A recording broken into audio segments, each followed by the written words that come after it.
Dr. Marcia Wiggins, and I have spent the last 19 years chairing the Department of Counseling and Family Therapy at the University of Colorado, Denver. I'm a licensed marriage and family therapist, and that has been my career for the last 20-something years. The first 20-something, I was a pastor. I'm a United Methodist clergy person. I've been in the ministry for 34 years and have had my last appointment to higher education, where I spent the last 19 years on the faculty. But I've been a pastor of 4 churches in Florida, one in Jacksonville, one in Gainesville, one in Naples, and one in Fort Pierce. So I thought I was making a short sojourn to Colorado, which turned into be an 18-year stay, but I've finally gotten myself back to Florida, which is really a great thing for me. I loved this winter when I would see the snow falling in the Rockies and not be there, not shoveling, not scraping, not slipping, not sliding, not crashing. So that was really great. I'm glad to be back in Florida. I love the Keys. So it's a wonderful opportunity to drive down to the end of the earth where you all know God lives. So thank you for the invitation. I've done a lot of work, both clinically and educationally, around the topic of burnout, stress, coping, and in this case, compassion fatigue. Working with people who are caregivers and people who work in the kinds of ministries that you do, and the toll that it takes on us personally when we're in these kinds of careers and volunteer endeavors. So that's the focus of our program today. And while I have a PowerPoint, which is the way things are done these days, you know, sometimes they feel a little rigid because you can get organized by what's on the screen, and I would prefer to be organized by what you're thinking about rather than what's on the screens. I would really welcome your questions or comments as we're going through so that it doesn't feel totally like a monologue. So today, I put the objectives of the workshop up there so that we'd have a little focus. And some of what I want to do today is talk about what compassion fatigue syndrome is. It's different from burnout. Those of you who've been doing this for a long time have heard the term burnout before. And this is a kind of precursor to burnout. They're two different realities. I want to talk a little bit about the symptoms and talk about prevention and ways to overcome it if you are experiencing some kind of compassion fatigue. So I thought one of the places that we should start is to talk about what compassion is, just to get ourselves going. And compassion is what motivates us to be involved in the kinds of ministry that we're involved in. And we have very strong biblical dictates to be compassionate people.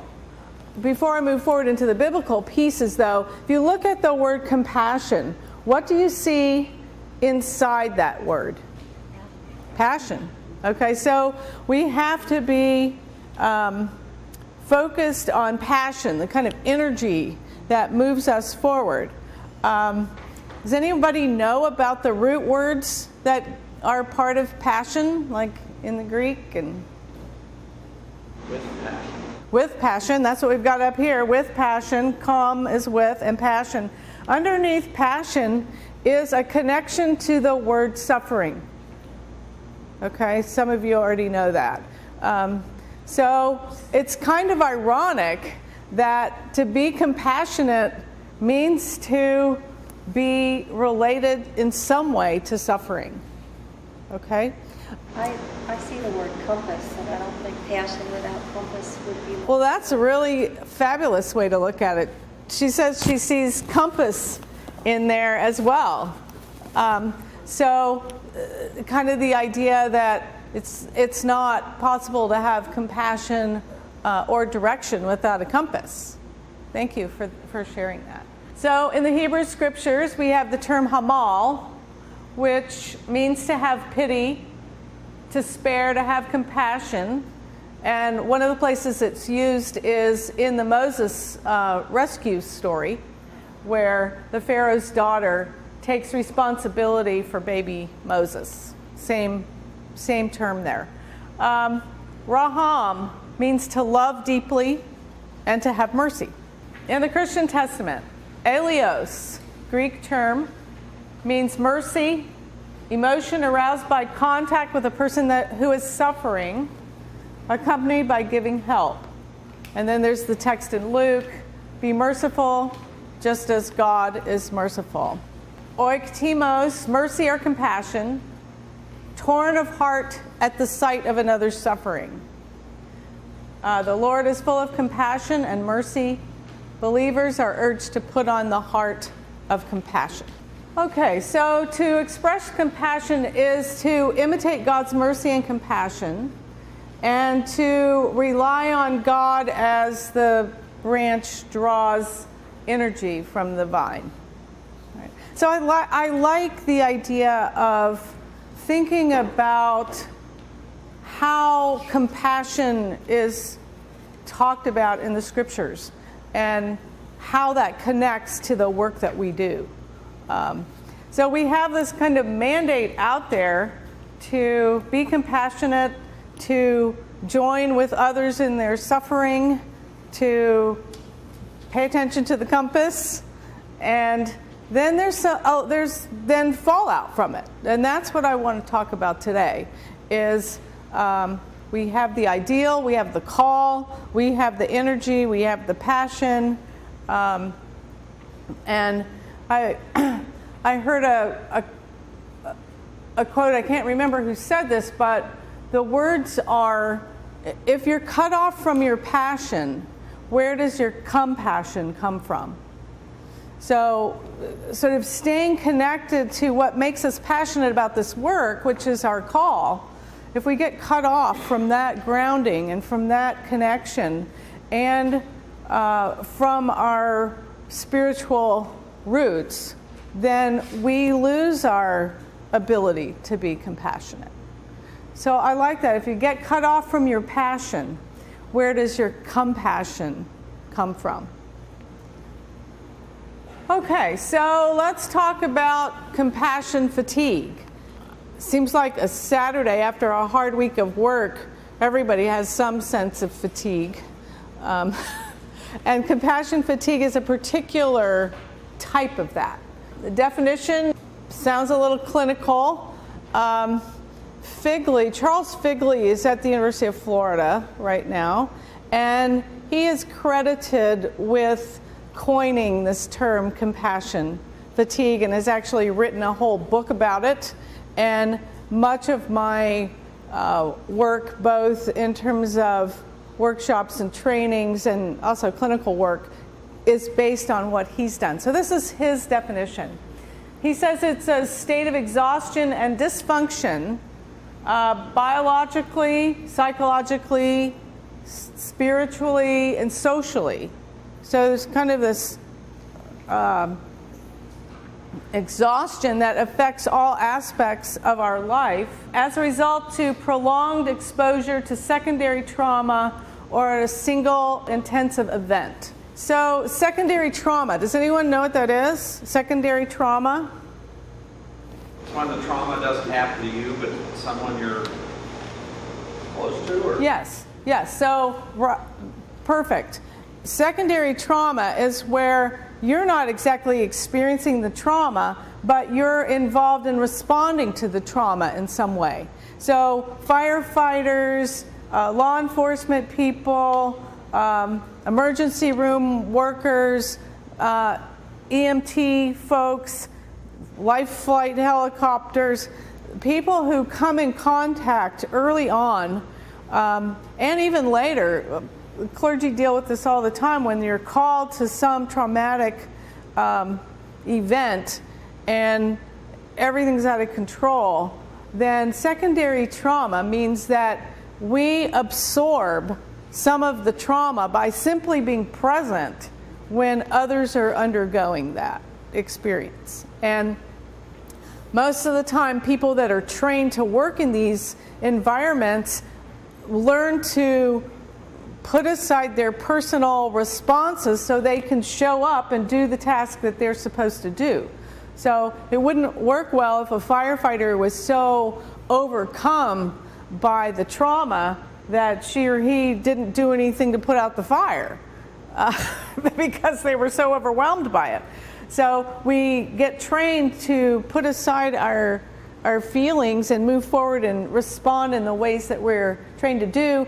And by not addressing that over time, it erodes our energy and our strength.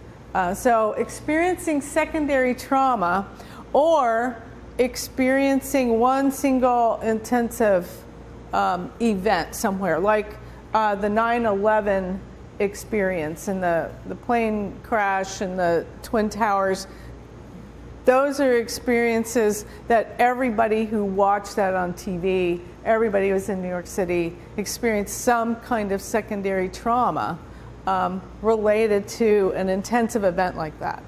So war is certainly a category there. And any kinds of natural disasters. And so we're all sort of on the brink of being subject to experiencing secondary trauma. Questions so far? Yes. What you're saying, you're naming kind of big dramatic events, but sometimes trauma, I'm not sure really, I'm asking a question. Can trauma be a series of small events, a debilitating illness that takes place over time? And then the caregiver would be experiencing that type of secondary trauma? It's anything that really is disruptive to one's whole sense of self, your sense of personal integrity, physical integrity. So certainly a chronic illness, any kind of abuse, physical abuse, emotional abuse, sexual assault, any kinds of car accidents, other types of things where people have some injury to their body that's really terrible. I mean, so your point is well taken that yes, we can experience secondary trauma over time by being up close and personal to various types of trauma. So suicide, for example, or chronic illness where you're just day in and day out exposed to suffering. Okay? So good question. Thanks for asking that. And one of the other definitions is a series of psychosocial and emotional factors caused by a specific event or events directly affecting helpers. And the emotional fallout from delivering services to those who were primarily traumatized.